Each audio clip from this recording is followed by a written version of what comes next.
दोस्तों Indian railway finance corporation limited यानी IRFC की बात करें तो स्टॉक में कल पॉजिटिव क्लोजिंग देखने को मिली है। बड़ी तेज़ी तो नहीं बन पाई, लेकिन पिछले कई दिनों से जो लगातार गिरावट हो रही थी उस पर ब्रेक लगा। लेकिन अब यहाँ पे कोई ज़्यादा चिंता की बात नहीं, काफ़ी ज़्यादा करेक्शन हो चुका है। बहुत जल्द यहाँ पे फिर से अच्छी तेज़ी की संभावना बन सकती है और इसके पीछे वजह है रेलवे सेक्टर के लिए दिया गया बजट। अलग अलग स्टेट के लिए बहुत सारी अनाउंसमेंट हुई है। अब आप देख सकते हो कि ये जो सारे के सारे जो ऐलान हुए अलग अलग बजट जो स्टेट को दिए जा रहे हैं, उसके लिए जो फंड प्रोवाइड करने का काम करे रेलवे इंफ्रा कंपनियों को, वो तो आईआरएफसी ही करेगी। ऐसे में क्या आईआरएफसी में एक ज़बरदस्त तेज़ी फिर आ सकती है और ऐसे में जो स्टॉक काफ़ी ज़्यादा करेक्ट हो चुका है, क्या इस लेवल पे हमें खरीदारी करनी चाहिए, जानने की कोशिश करेंगे इस वीडियो के माध्यम से। जो बड़ी डील हो रही है वो क्या इशारा करी है। लेकिन फ्रेंड, उससे पहले अगर आप पहली बार हमारे चैनल पे आए तो चैनल को सब्सक्राइब कर दीजिए, एक बेल आइकॉन दबा दीजिए ताकि जब भी नया वीडियो बने पहला नोटिफिकेशन आपको मिले। वीडियो पसंद आए तो लाइक से ज़रूर कीजिए। चलो फ्रेंड्स, वीडियो स्टार्ट करते हैं। मैं हूँ आपका दोस्त एस बी दवे और हमारे अपने चैनल ऑनलाइन कमाई में आपका बहुत बहुत स्वागत है। तो सबसे पहले अगर हम फ्राइडे के कारोबार की बात करें तो बिल्कुल फ्लैट क्लोजिंग ही थी, लेकिन पॉजिटिव ग्रीन में रही है, ये सबसे अच्छी बात है। और इससे पहले पिछले काफ़ी ट्रेडिंग सेशन से इसमें गिरावट हो रही थी। अब इसकी परफॉर्मेंस देखें तो पिछले 2 सालों में जब से इसका आईपीओ आया, इसने 792% का ज़बरदस्त रिटर्न दिया है। अब आपको पता ही होगा कि 25 रुपये में आईपीओ आया, 19 रुपये तक लो में चला गया था। ये स्टॉक अभी 180 के आसपास है। पिछले 1 साल में ही देखें जिसने निवेश किया उसको मल्टी बैग रिटर्न मिला है करीब 432% का। बहुत ही बेहतर रिटर्न दिया है स्टॉक ने।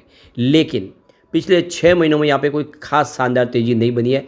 5.5% की एक मामूली सी तेज़ी देखने को मिली है। यानी एक तरह से देखें तो पिछले 6 महीनों में स्टॉक कंसोलिडेट हो रहा है और अब ऐसे में हम कह सकते हैं कि एक नई तेज़ी के लिए तैयार हो रहा है। पिछले 1 महीने की बात करें यहाँ पे 4.5% की तेज़ी बनी है और 1 वीक के हिसाब से यहाँ पे 10.9% के ऊपर के लेवल से गिरावट हो चुकी है। 1 डे के हिसाब से लगभग फ्लैट है।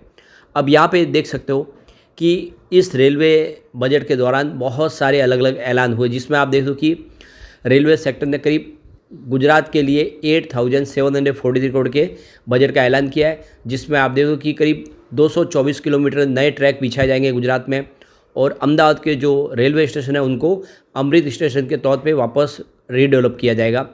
तो करीब 87 रेलवे स्टेशन है जिसका रीडेवलपमेंट होने जा रहा है और बजट के दौरान हमारे रेलवे मिनिस्टर अश्विनी वैष्णव की तरफ से इसका बिल्कुल यहाँ पे ऐलान किया गया है। तो यहाँ पे देखो कि असारवा स्टेशन, चांद लोडिया और अहमदाबाद जंक्शन, ये 3 जो स्टेशन है इनको सिलेक्ट किया गया है, जिसको अमृत स्टेशन के तौर पे फिर से रीडेवलप किया जाएगा। सारे के सारे नई फैसिलिटी के साथ इसको मजबूती से बनाया जाएगा। अब यहाँ पे जो बजट का ऐलान हुआ है 8,743 करोड़ रुपीज़ का, तो देखो कि पिछले साल के मुकाबले 15% ज़्यादा है और अगर इसको 2009 से लेकर 2014 तक की कंपेयर करें तो बहुत ही ज़बरदस्त है। क्योंकि 2014 तक जो बजट दिया था गुजरात को रेलवे सेक्टर के लिए वो मात्र 589 करोड़ के आसपास था। उसके मुकाबले बहुत ही ज़बरदस्त यहाँ पे बजट में कैपेक्स को बढ़ाया गया। अब आप देखो कि ये अमृत स्टेशन के तौर पे देखें तो अहमदाबाद, आनंद, भावनगर, जामनगर, जूनागढ़, राजकोट, सूरत और वडोदरा के जो स्टेशन हैं वो सारे रीडेवलप किए जाएंगे। काफ़ी बड़ा खर्च होने वाला है और ऐसे में आप देख सकते हो कि ये जो आईआरएफसी है इसको एक बड़ा बेनिफिट मिलता हुआ दिखाई दे सकता है। दूसरी तरफ देखें तो ओडिशा के लिए भी इस बार ज़बरदस्त बजट का ऐलान किया गया। आपको पता ही होगा कि अश्विनी वैष्णव भी जो आईएएस ऑफिसर थे वो ओडिशा कैडर से ही थे और वहाँ पे देख सकते हो उन्होंने उसको काफ़ी ज़्यादा इस बार बजट में तवज्जो दी है। तो करीब 10,586 करोड़ रुपीज़ का बजट में ऐलान किया गया उड़ीसा के लिए और ये काफ़ी बड़ी अमाउंट है। तो पिछले साल के मुकाबले 574 करोड़ का बजट में अब इजाफा किया गया। पिछले साल देख सकते हो कि 10,012 करोड़ का बजट दिया गया था उड़ीसा को। अब आप देख सकते हो कि ईयर 2009 से लेकर 2014 के यूपीए सरकार के दौर में देखें तो ये जो बजट था उड़ीसा को मात्र 838 करोड़ के आसपास था। तो ये क्लियरली आप देख सकते हो कि यूपीए गवर्नमेंट से कंपेयर करें तो रेलवे बजट में कई गुना इजाफा हो चुका है और ये जो नई सरकार है, मोदी सरकार जो 3.0 गवर्नमेंट है, ये भी जो पुरानी उनकी जो परिपाटी है उसको आगे बढ़ा रही है और रेलवे सेक्टर में बजट में कोई कमी नहीं रखी गई है। रेलवे मिनिस्टर का कहना है कि ये जो 2009 से लेकर 2014 के दरमियान देखें तो जो ट्रैक एवरेज है वो 53 किलोमीटर पर एनुअल के हिसाब से बनते थे। उसमें अब आप देख सकते हो कि 2014 से लेकर 2024 के बीच में 183 किलोमीटर पर ईयर बन रहा है। तो आप देखो कि उसमें आप समझ ही सकते हो कितना तेज़ी से कामकाज बढ़ा है। साथ में रेलवे मिनिस्टर का ये भी कहना है कि 2009 से लेकर 2014 के दरमियान देखें तो 29 किलोमीटर का हर साल इलेक्ट्रिफिकेशन हो रहा था, लेकिन अब वो 146 किलोमीटर हर साल हो रहा है। तो क्लियरली दिख रहा है कि बहुत तेज़ी से उड़ीसा का विकास हुआ है। उड़ीसा का जो बजट है उसका फ़ायदा देखने को मिला है। तो सरकार ने जो भी इस बार देखें तो हर स्टेट के लिए बजट को बढ़ा दिया है। और सबसे जो बड़ी बात है कि बजट के दौरान जब भाषण में निर्मला सीतारमण ने ज़्यादातर रेलवे सेक्टर के लिए बातचीत नहीं की, तो लोगों को लगा कि इस बार रेलवे सेक्टर को छोड़ दिया गया, लेकिन ऐसा बिल्कुल नहीं है। हर स्टेट का इस बार बजट बढ़ाया गया है पिछले साल के मुकाबले। अब यहाँ पे देख सकते हो कि दिल्ली के लिए भी करीब 2852 करोड़ के रेलवे बजट का ऐलान किया गया है। तो ये जो रेलवे का बजट है ये आप देख सकते हो कि 27 टाइम्स ज़्यादा है यूपीए के पीरियड के दौरान। तो यूपीए के पीरियड में जो बजट दिया था वो काफ़ी कम था, उसके मुकाबले बजट को ज़बरदस्त बढ़ाया गया है। तो ये क्लियरली देख सकते हो किसी भी स्टेट को पीछे नहीं छोड़ा गया है। हर स्टेट का इस बार बजट बढ़ाया गया है और आने वाले समय में देख सकते हो कि जितने रेलवे स्टेशन है उसका रीडेवलपमेंट होना है। ऐसे में हम कह सकते हैं कि आईआरएफसी को बेनिफिट होगा ही होगा।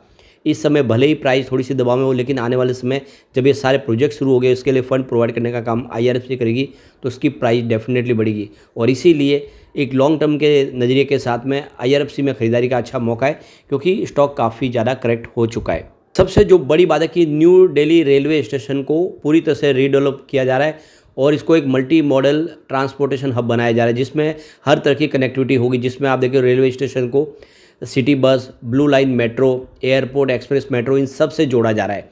और ऐसे में आप समझ ही सकते हो कि ये जो एक नया जो रिवॉल्यूशन आ रहा है, इसमें आप क्लियरली समझ सकते हो कि बहुत सारा खर्च होने वाला है और सरकार दिल खोल के खर्च कर भी रही है।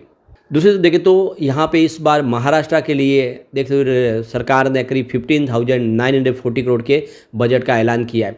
और इसमें आप देखिए करीब 250 नए सबन सर्विस स्टेशन बनाए जाएंगे। तो यहाँ पे जो देख सकते हो कि बजट में कहीं कोताही नहीं बरती गई है। हर स्टेट को दिल खोल के बजट दिया गया है और इससे आने वाले समय बहुत सारे प्रोजेक्ट शुरू होने की संभावना बनने लगी है।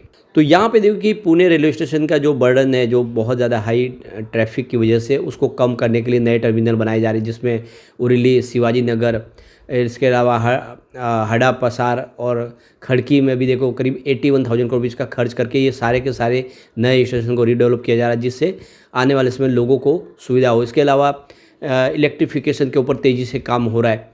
और सबसे बड़ी बात है कि नया कोचिंग कॉम्प्लेक्स एक बनाया जा रहा है नवी मुंबई के अंदर। और इसलिए आप देख सकते हो कि बहुत सारे प्रोजेक्ट हैं जो शुरू है, आने वाले समय और तेज़ी से वो कंप्लीट होते हुए दिखाई देंगे।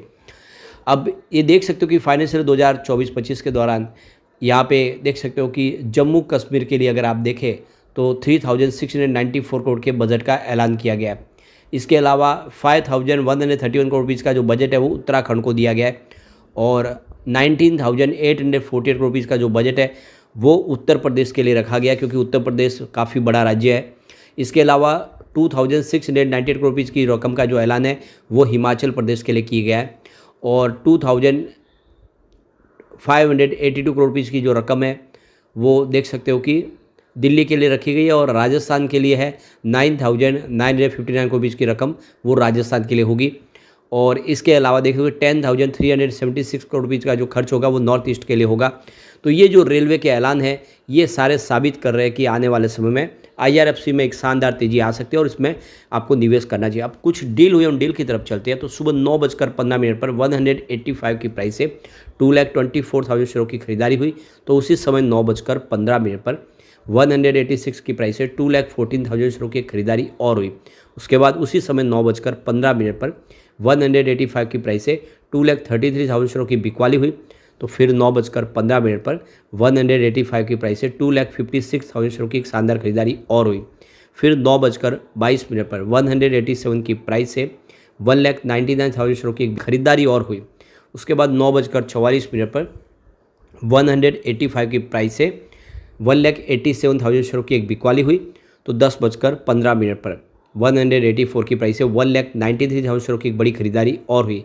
फिर 11:28 पर 185 की प्राइस से 4,75,000 शेयरों की खरीदारी और हुई।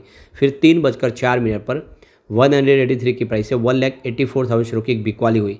तो ये क्लियरली देख सकते हो कि जो बिकवाली की डील है वो काफ़ी कम है, खरीदारी की डील ज़्यादा है, यानी बड़े फंड हाउस इस गिरावट का फायदा उठा के निवेश कर रहे हैं।